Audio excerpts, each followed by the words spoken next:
to the Alight Motion mod. Press the plus sign below and create project. Press the plus sign and add your video.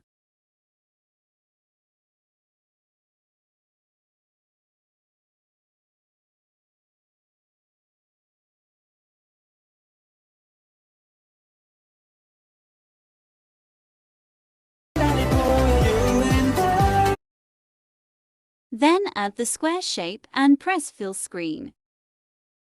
Go to Effects and press Copy Background. Then press V-Sharpen. Just follow what I do.